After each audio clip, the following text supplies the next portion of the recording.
C'est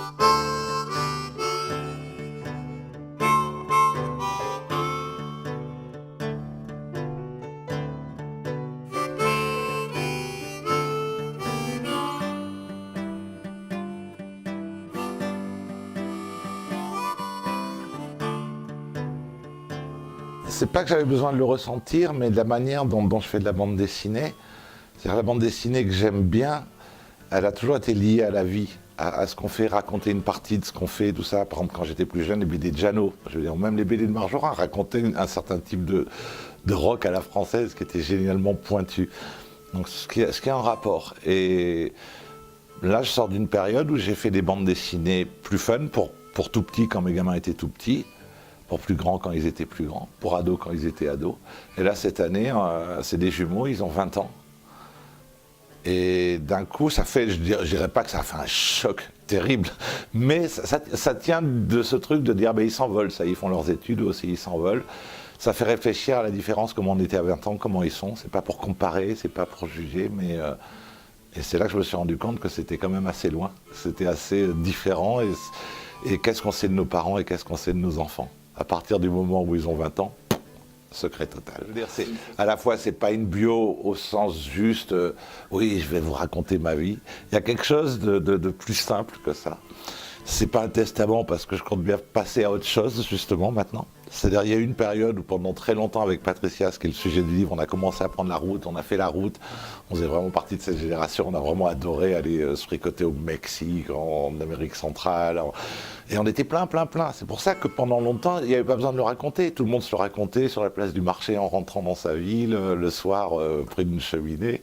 Aussi bêtement que ça, c'était fun, quoi. Mais le temps passant, ah ben c'est vrai que ben les rangs, j'allais dire, s'éclaircissent un petit peu des routards, on s'est tous plus ou moins posés. Et de toute façon, mais en même temps, il y a un mode de vie qui est resté. Voilà, c'est un peu une confrontation. Voilà. Je suis plus sur la route, mais le monde est mon jardin. Je suis reparti d'une immersion, on va dire, qui est un peu le mode que tout un chacun ferait, du genre tant qu'à faire. J'ai écouté que de la musique de cette période. Tant qu'à faire, je suis allé rechercher, et on en fait vite le tour, quoi. Quand j'ai bossé 3 ans, donc il y a eu une sorte, c'est presque vivre en temps réel la post-adolescence au niveau musique, quoi. Mais aller chercher des morceaux que j'avais pas écoutés depuis des années et des années, des bouquins, des films, tout ce truc-là, tout ce terreau, quoi.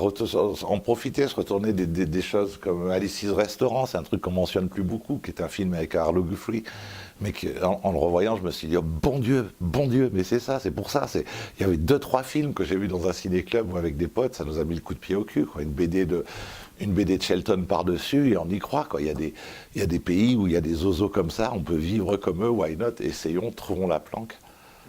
Il y a une sorte de bande-son, j'ai pensé un peu comme un film, je disais, ok, c'est une bio, mais plus simplement, non, c'est une histoire. C'est une histoire, et j'ai voulu que cette histoire, elle soit le plus fluide possible. Donc il a fallu choisir dans les centaines de bagnoles qui nous ont pris.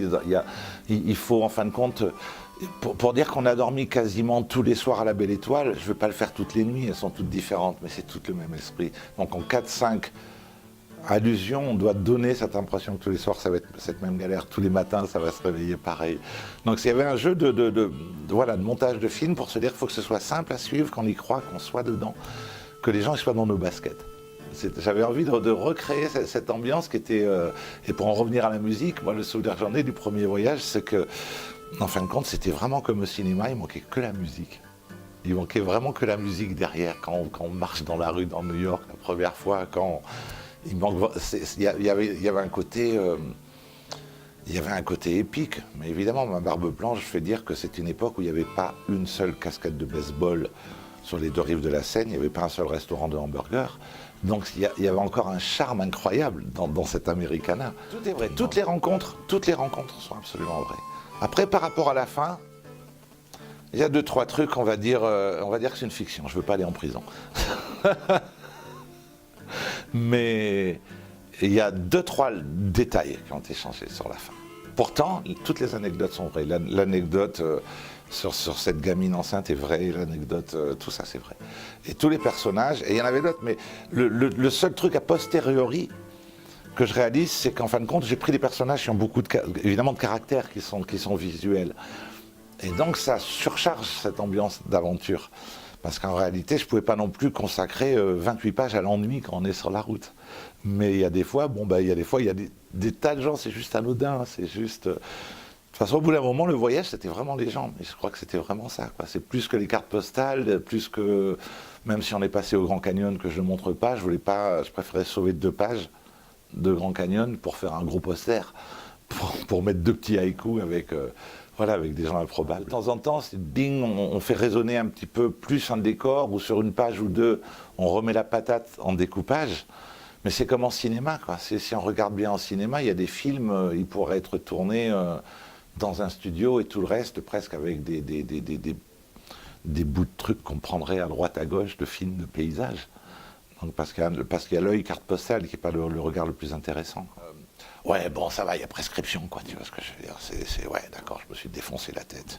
Et il y a encore des samedis soirs sur Terre. Bon, et alors c'est pas tellement ça le problème, c'est en cours de route, quoi, que j'ai vu que c'était... Au début, c'est des anecdotes. Et après, petit à petit, je me dis, non, c'est pas des anecdotes, c'est l'occasion de cueillir un beau bouquet de fleurs pour ma copine. Et ça, c'est le plus important pour moi dans le livre. Et en faisant ça, ben, ça dévoile pourquoi j'ai envie de lui filer des fleurs, et quels sont nos rapports, et comment ils se sont instaurés. Et c'est le voyage qui nous a fait. C'est le voyage, ça fait 38 ans qu'on est ensemble. C'est les voyages qui ont vraiment soudé On est des compagnons de vie, on est des amoureux, on est comme à cette époque. C'est la non-demande en mariage. Même si un jour il faudra le faire pour les histoires pour les gamins, mais c'est ça, quoi. J'aime bien dire que c'est ma muse, c'est un côté désuet, mais c'est vrai. Par exemple, ce bouquin, quand je parle, c'est par rapport au temps. Ce bouquin, il renvoie au premier bouquin que j'ai fait à l'époque de Futuro, où il y avait Robial et tout ça, et Thévenet et tout. Il faisait une super collection X, des tout petits bouquins. C'était notre premier run en 20 pages, en 20 demi-pages, donc c'était malin comme format. Je fais ça, je galère pendant un mois comme un furieux, en me disant c'est la meilleure BD du monde et tout, tu parles. Mais j'étais fier, j'étais content. Je l'amène, et j'avais dédicacé ça pour Patricia X. Elle a un nom qui commence par X, collection X. Je me dis, c'est bien. Et ça venait du cœur. Et je me suis pris un vent, quoi, par l'éditeur en disant, mais il y en a marre de ces artistes qui dédicacent leur premier bouquin à leur petite copine. Et j'ai dit, oui, mais vieux, si elle n'avait pas payé le loyer pendant que je le dessinais, il n'y aurait pas eu le bouquin. Donc, quelque part, quoi. Et le bouquin est sorti sans à Patricia X. Et sur le moment, ça m'a foutu en rogne. Parce qu'elle n'aime pas les fleurs. J'avais pas spécialement la thune, qu'est-ce que tu peux offrir de plus joli qu'une dédicace à ta muse? Ah ben 38 ans après, j'ai raison, j'ai passé 3 ans et je lui fais le bouquin entier. Il y a 3-4 jours par page, en moyenne. Au début, je pensais faire une journée par page, je pensais faire un roman graphique, comme des tas de potes qui sont si brillants, qui ont le dessin vif et efficace. Moi, je viens du cartoon, je me suis dit au début, oh, je fais 2-3 essais, je dis ouais, ça va aller. Puis non, en cours de route, je me suis dit non, c'est plus lent, le découpage, c'est pas le temps de dessin. Si on regarde, certaines pages sont fouillées, certaines pages sont moins denses. J'ai bossé avec Pierrot Lalune, qui est pareil, qui est un vieux pote. J'ai rencontré à 17 ans, il bossait dans une librairie BD. Et avec le temps, il est devenu un illustrateur dans le monde du jeu, des jeux de plateau, des boîtes de jeux, des cartes et tout. Et c'est un super coloriste, quoi. Et c'est un super copain. Première fois qu'il fait une BD. Donc tout ça, ça rejoint, comme je dis, c'est pour ça que c'était intéressant d'évoquer cette période, San Francisco, la Free Press, l'Underground. C'était quelque chose d'impressionnant quand il y avait actuel, ça faisait rêver. Pas parce que c'était actuel, mais parce que ça représentait. Le dessin est venu en cours de route. Et là, pour moi, c'était une occasion de pousser plus loin le dessin. Sortir de ce mode cartoon qui, au bout d'un moment, j'en connais un peu les tenants et les aboutissants. Les références sont moins intéressantes pour des plus jeunes. J'ai pas envie de me forcer à faire des trucs rigolos pour les plus jeunes. On se force pas. En BD, on se force pas. On fait des trucs qu'on ressent, je crois. Comme la musique, moi souvent je fais des allusions. Je dis le cartoon, c'est un peu comme du rockabilly, quoi. Il y a un côté, si on connaît ces gars, mais je suis pas musico, mais il y a assez de potes qui sont musicaux et bon rockabilly aussi. Et puis après, il y a d'autres dessins qui vont plus faire penser à du jazz, ou à de la musique classique, si on fait des paysages. Il y a un travail de recherche. Et là, je me suis dit, non, il faut que je trouve un trait, il faut que je trouve une signature. Je voulais donner l'illusion, voilà. Comme la perception, comme les portes de la perception, je voulais donner l'illusion au lecteur qui suit les personnages.